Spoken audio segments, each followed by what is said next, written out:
Which Denver Broncos have the chance to emerge as dynamic duos in the 2024 NFL season on the offensive side or the defensive side? We'll break all that down and much more here on today's brand new episode, Locked on Broncos.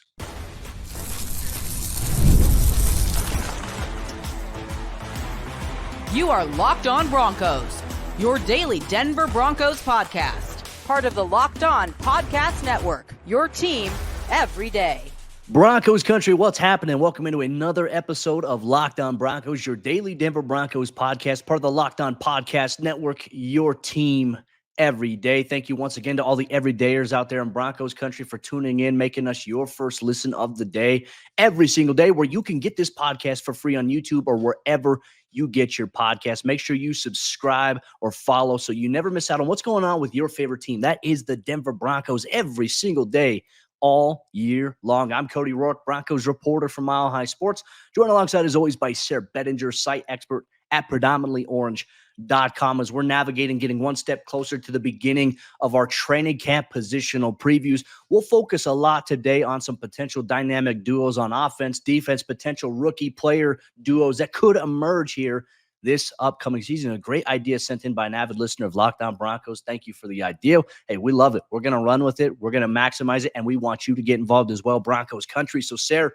really, we can start with a multitude of different areas here. I think the idea when we talk about offensive duos, I think the first thought for most people is, okay, quarterback, wide receiver. We're going to go against the grain here a little bit because that one might come a little bit later on in the show. But for me, and I'm curious for your thoughts on this, I selected Javonte Williams and Jaleel McLaughlin as the duo that I feel like together, fully healthy, best circumstances, best case scenario here for the team. The run game gets going.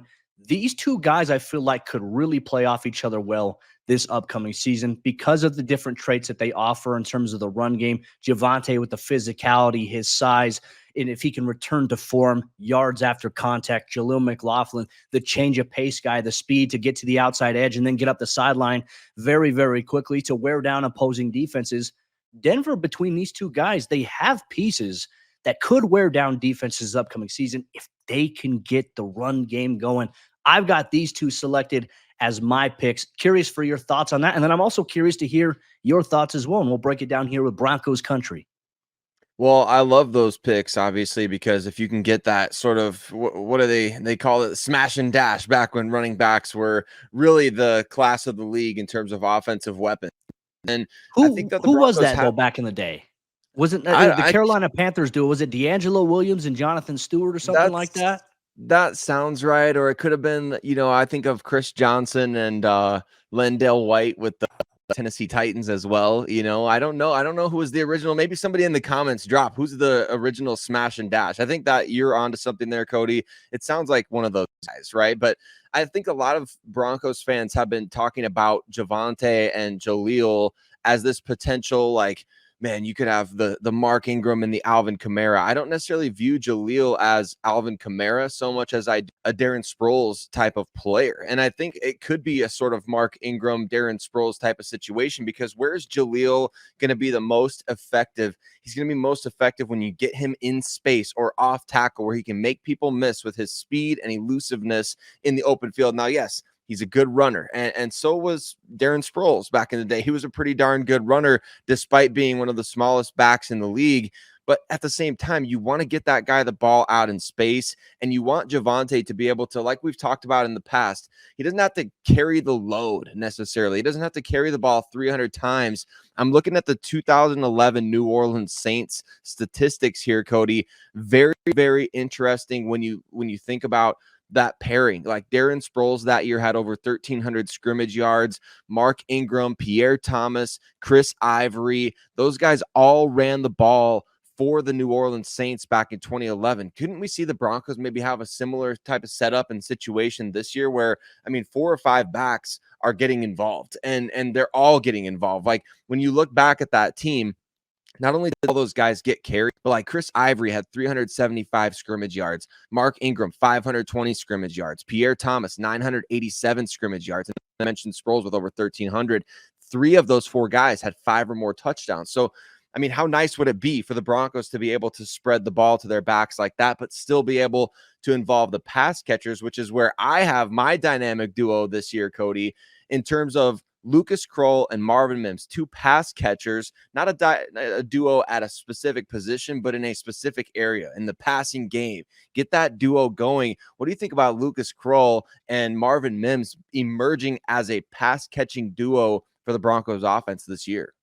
I like the idea of it. I mean, all signs seem to point that that could be an emphasis here for Sean Payton, not specifically with just those two guys, just with guys in the offense, but Lucas Kroll going to have a big part of the offense. I think you and I have been in agreement, and look, Broncos Country will get a little bit of a deeper preview of these when we do our position previews here for training camp, tight end, wide receiver. We'll talk all about these things, but I like the idea of that. Like, Lucas obviously has been a guy who has emerged for Denver this offseason, has been an intricate part of what Sean Payton has done early on at tight end. And then you also look at Marvin Mims, who there's been a more concerted effort, at least in this offseason from our observation, in terms of using Marvin more. And what I'm talking about there is you're seeing both these guys used vertically down the field. You're seeing both these guys used across the middle of the field on crossing patterns underneath routes. Like, this is the opportunity when you factor in a guy like Lucas Kroll, who's got 6'6" size, 250 pounds, runs a 4.5 40-yard dash. Like, he's got good long speed to him.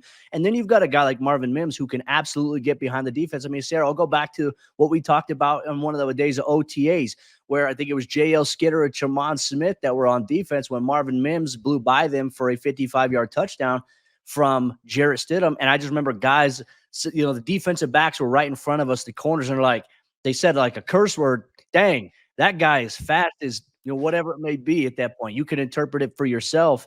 That is who Marvin is. And I think it's going to be methodical, right? Like, you just can't tell Marvin, hey, Marvin, go run the 9 route every single play. Like, that's not going to work. Like, you have to set it up, right?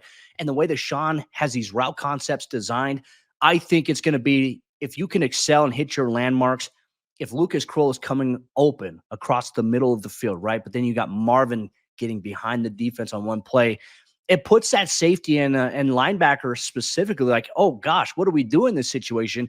The linebacker is going to probably cheat up to take the crossing pattern, but if the safety hesitates 1 second and Marvin uses his speed, that is all that he needs to have success.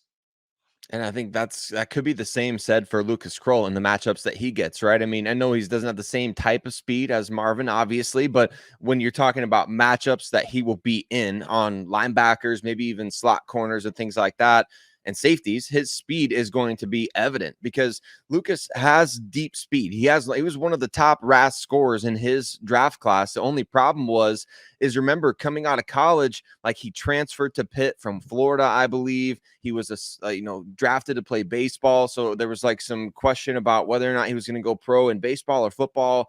Like, there's a whole story behind why he wasn't drafted despite being an elite level athlete. And so these guys, I think they could be a dynamic duo for that particular reason. Like, the Broncos need that speed. You've already got the smash, as we talked about earlier, like Javonte Williams. I mean, he'll hit you. Samaje Perine, he'll hit you. Cortland Sutton, Tim Patrick. Those are big body guys, and they can be physical. Now you need that dash in there. You need to just add a little bit of that dash of speed into the offense, which I think these two guys can really bring in spades. And it's something that could change the dynamic of the entire offense with a new quarterback even in place. And so I like these dynamic duos, Cody. If these guys can emerge this season, man, the Broncos they'll be really cooking. And I think they can hit the ground rolling with these two groups of players. Well, Broncos Country, we always want to hear from you. What were your thoughts on my dynamic duo that I highlighted, Sayre's dynamic duo that he highlighted? And if you have a different dynamic duo, make sure, if you're watching on YouTube, put it in the comments. If you're listening wherever you get your podcast, interact with us on social media at Cody Roark NFL, at Sayre Bedinger. We want to hear from you in terms of offensive duos that could emerge here in 2024. But, we talked about the offense. Now we're going to talk about the defense with a lot of questions, new faces on the defense. Who emerges as a potential dynamic duo here for the Broncos defensively? We'll tell you who we think it'll be on today's brand new episode, Locked on Broncos. Broncos Country, today's episode of the show is brought to you by our friends over there at eBay Motors. And passion, drive, and patience, the formula for winning championships, is also what keeps your ride or die alive. And eBay Motors, they have everything that you need to maintain your vehicle and level it up to peak performance. Superchargers, roof racks, exhaust kits, LED headlights, and more. Whether you're into speed, power, or style, eBay Motors, they've got you covered. With over 122 million parts for your number one ride or die, you'll always find exactly what you're looking for. And with eBay Guaranteed Fit, your part is guaranteed to fit your ride every time or your money back, because with eBay Motors, you're burning rubber, not cash. With all the parts that you need at the prices that you want, it's easy to make your car the MVP and bring home huge wins. Keep your ride or die alive at ebaymotors.com. Once again, that's ebaymotors.com. Eligible items only. Exclusions apply. eBay Guaranteed Fit only available to U.S. customers. There's only one Bash Brothers, right? It's Fulton Reed and Dean Portman from the Mighty Ducks. But you know what? The Broncos might have a couple of pairs of new Bash Brothers here in the 2024 season. Who are some defensive duos that Cody and I are looking forward to for the 2024 season? We're going to talk about that and more on today's episode, Locked On Broncos. But thank you so much to every single one of you that makes Locked On Broncos your first listen of the day every single day. For all you loyal listeners out there like Larry, shout out to Larry for the cap from the Richmond Flying Squirrels. I mean, awesome. We love all of you guys for participating in the show, listening, subscribing, and making us part of your day, however you choose to do so. Free and available on all podcast platforms, as well as you can watch the show on YouTube. And you know what? If you're on YouTube already, why don't you just stick around and check out Locked On Sports Today? Going to give you can't miss analysis, opinions, and news curated from local experts of the teams that you love, streaming 24/7 on YouTube or the free Amazon Fire TV channels app.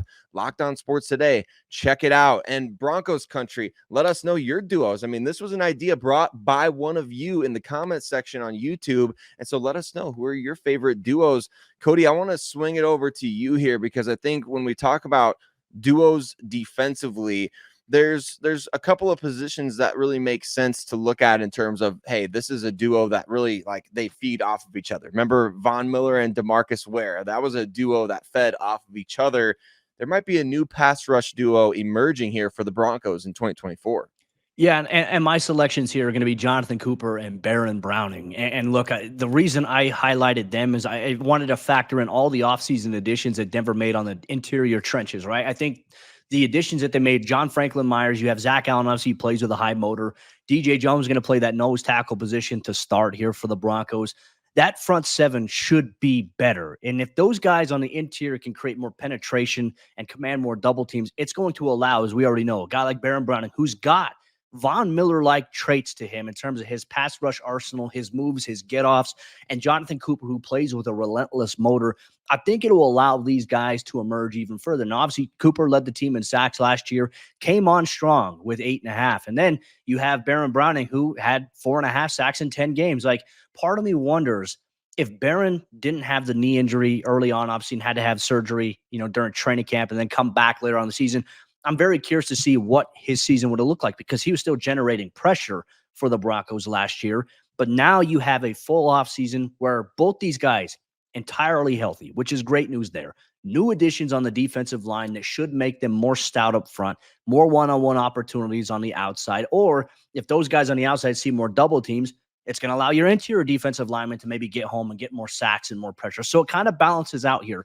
I've got them as my dynamic duo just because of the motor that they play with. Both guys, they're in a contract here for Denver to try to get extended. Like, it's a tough situation. Do you extend 2 outside linebackers in one offseason? Like, that is the question. That is the challenge. And also, it's like your depth behind them. Like, you have Nick Bonito, you have Jonah Ellis. I mean, those guys could potentially emerge because they're also in a pass rush package. I think they're on, maybe the third down package here for Denver. So there's a lot of things to factor into that. I've got them as my choice. I'm curious for your thoughts on that. And then I'm also curious to see who you picked as your dynamic duo that could emerge defensively here for the Broncos.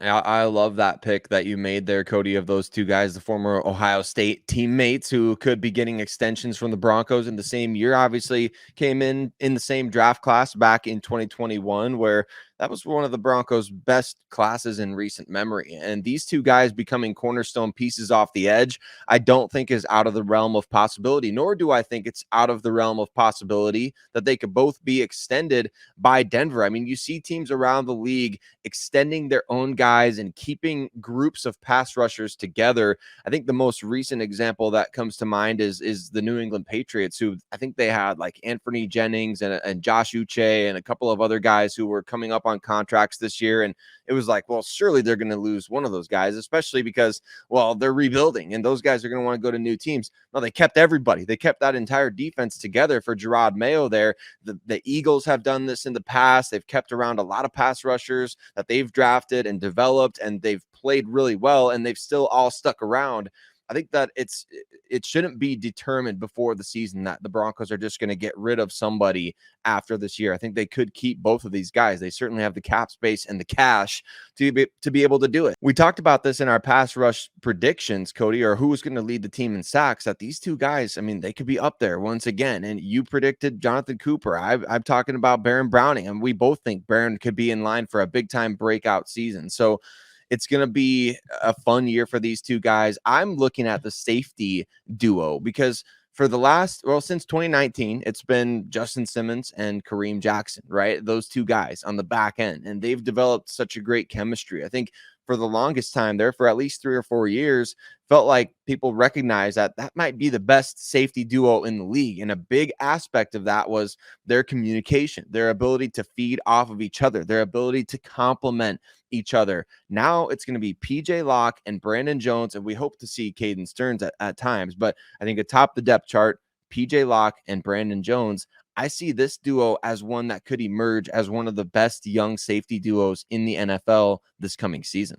Well, PJ Locke, his stock has already been elevated. And I think for him, Sayre, I keep seeing the highlights too. You know, there's some people on Twitter that'll share like some really cool highlights from last season. And PJ Locke, as we all mentioned, first safety in Broncos history to record a sack in 3 straight games.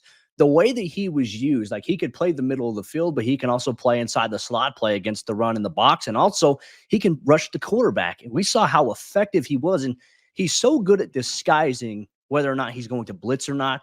And I just remember, I think it was against the Chargers, he just blew up Easton Stick. There's like 1 minute left in the game. The Broncos were like, it was 4th down. Vance Joseph was like, we're not just going to play it safe. Like, we're just going to send the house here. And PJ Locke comes home and blasts him. Now you had a guy in Brandon Jones who I think is a thumper, can play against the run well. I think hasn't really touched the ceiling yet in terms of maybe where he can be in terms of pass coverage. But that's why Jim Leonard is now taken over and has brought him in. I think we're going to see a new aspect of what Brandon Jones can do. I mean, he told us when we interviewed him in his first introduction to us at OTAs that, you know, I'm going to do whatever it is that they want me to do, whether that's covering, playing the middle of the field, covering in the slot. Like I'm ready to do whatever. I'm ready to showcase that because I still have a massive chip on my shoulder. I like that. And then I also like the rotation there too. Like PJ can do different things. Brandon can do different things. An important element to what you talked about, right, with the chemistry of Justin Simmons, Kareem Jackson. I mean, Denver, ideally, they've lost that type of chemistry at 2 major positions, right? Inside linebacker and safety. You have to find a way to rectify that. I have a little bit more confidence right now. It'll get rectified at safety before it maybe gets rectified at inside linebacker. I mean, I think ILB is probably still one of the biggest question marks that we have surrounding this team going into training camp. So there's so many different elements that go into it. I like your combination of players there. I think maybe we can even do like an honorable mention here as well. Like you mentioned PJ Locke and Brandon Jones. I think maybe Pat Surtain and Jaquan McMillan could emerge as a really good cornerback duo this upcoming season. Obviously, as we get closer to our training camp position previews, I'll share my thoughts on who I think will make the 53-man roster. Sayre will share his as well, but you might be surprised by who we think maybe gets that other cornerback spot. So I'm going to throw it out there. Pat Surtain, Jaquan McMillan as an honorable mention. And look, Broncos Country, we want to hear from you as always. When it comes to the Denver defense, could it be at linebacker? Could it be a safety or corner or pass rusher? Or did we miss somebody you feel like could really emerge as a dynamic duo on the defensive side of the ball this upcoming season? Make sure you let us know who your defensive duos that could emerge in 2024 are here as well. But we're also playing a little bit of a spice game too. We're adding another element to this whole topic of conversation. Which Broncos rookie and maybe a veteran player could emerge this upcoming season? And if Bo Nix is the starting quarterback, who might he thrive the most with? We'll tell you who that is on today's brand new episode, Locked On Broncos.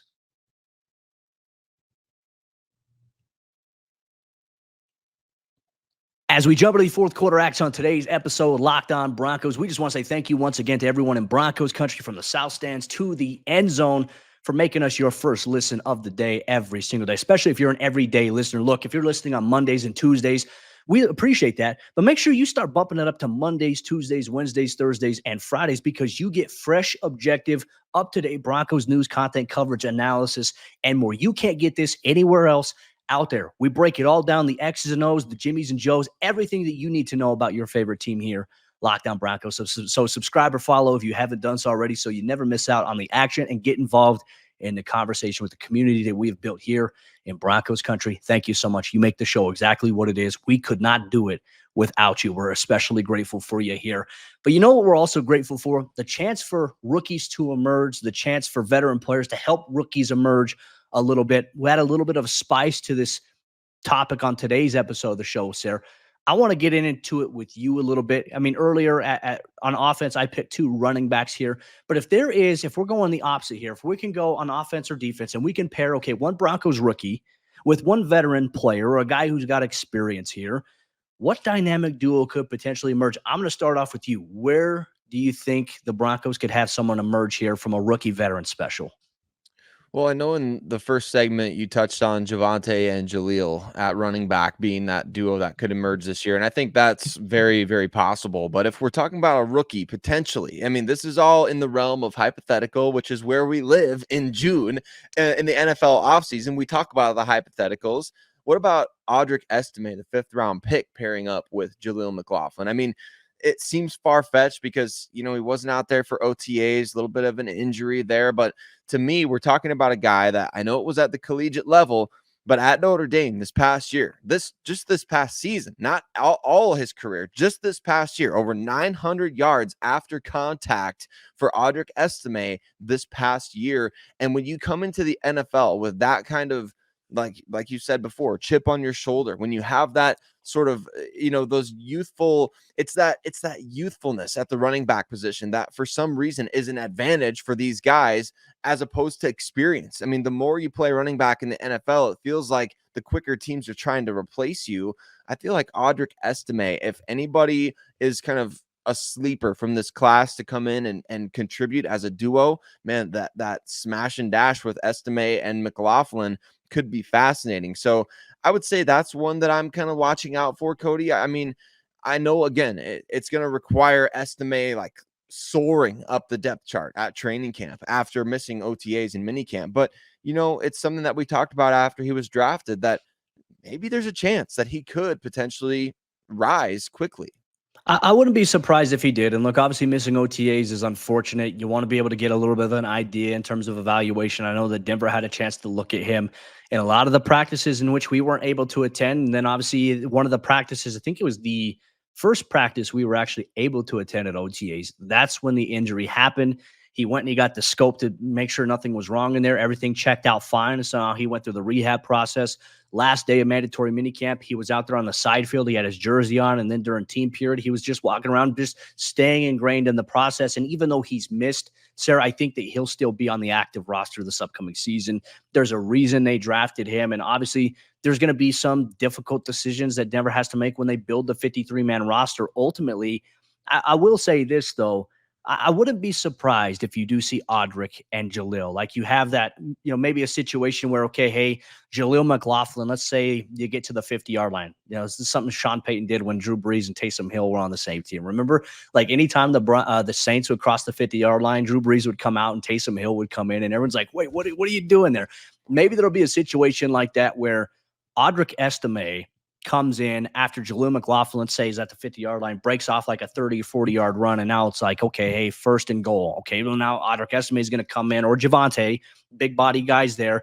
Maybe even might see two backs. What if you see a two-back pistol where you have Audric on one side, Javonte on one side, or you have Audric and Jaleel on one side, and they can play off of each other? I mean, there's certainly a realm of possibility to that.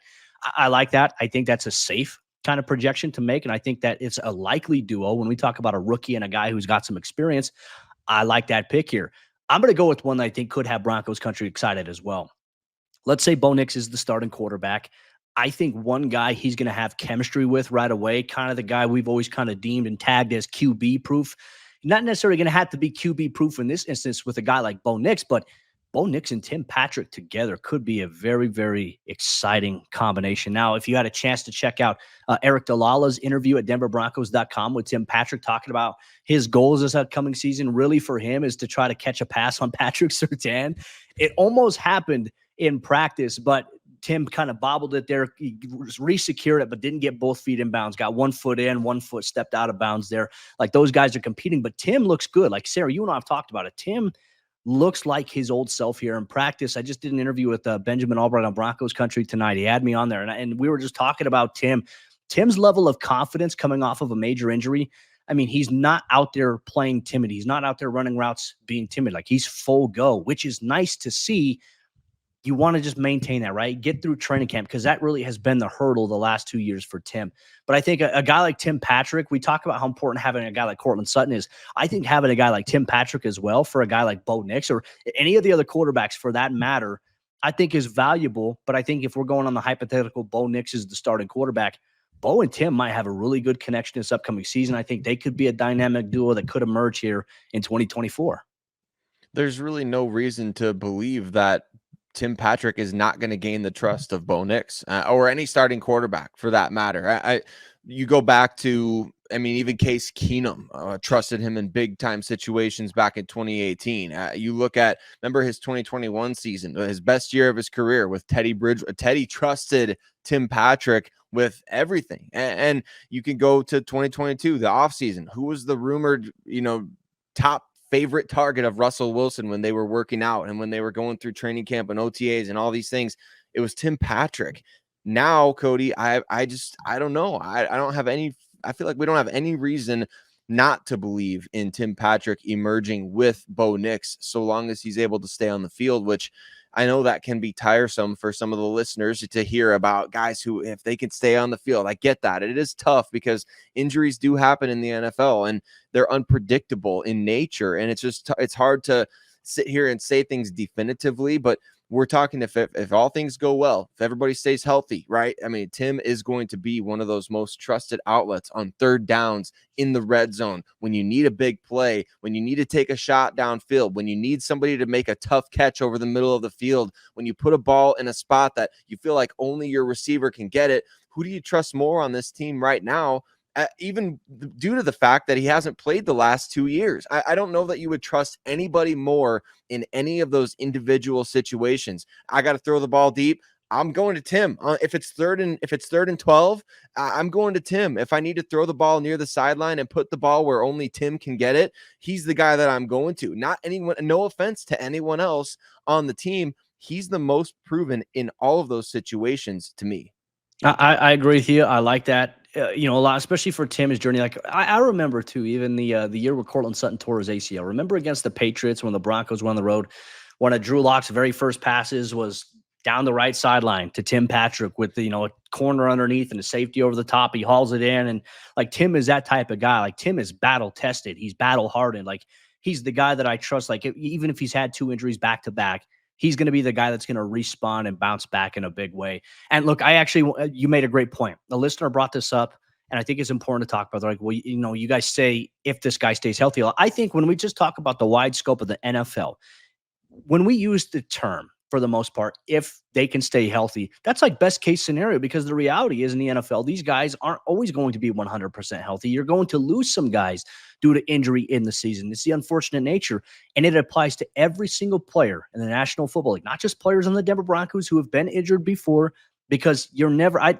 don't think I've ever seen a player like this. Is a violent game, Sayre. Like it is tough. Like the moment you put on pads and you get through your first week of training camp, you come into training camp at 100%. And then you start to go down a little bit. Like, okay, I'm no longer going to be, from this point forward, I will not be 100% the rest of the season. That is the nature of this game. And so you and I, we always have to talk about it like best case scenario, right? Because that's the unfortunate thing. Like, the ifs, ands, and buts are a big part of what we have to talk about in this month in particular, because nothing's going on. There are no absolutes right now. So I think if Tim, I hate to say it, if Tim can find a way to stay healthy this season, I think he's going to have a huge impact. I mean, we talk about all the receivers that Denver's added. I think Tim Patrick's value, it may not necessarily come in terms of production and yards or maybe touchdowns, but we're talking about clutch situations. I think Tim will probably be the Broncos' most clutch wide receiver this upcoming season. I'm excited to see how that emerges, and if it happens to be with Bo Nix, even better for the Denver Broncos. But with that said, Broncos Country, that'll wrap up today's episode of the show as we talk about dynamic duos across the board who are your offensive, defensive, and a rookie vet combination special of dynamic duos you think could emerge here in 2024. If you're watching on YouTube, drop it in the comment section. If you're listening wherever you get your podcasts, make sure you tweet us on social media at Cody Roark NFL, at Sayre Bedinger. But for all you everydayers out there, here's what we're going to break down on tomorrow's episode of the show. We're going to go through, before the start of training camp, which is the biggest positional weaknesses, strengths, and question marks on this roster. We'll highlight that and much more in tomorrow's brand new episode of the show.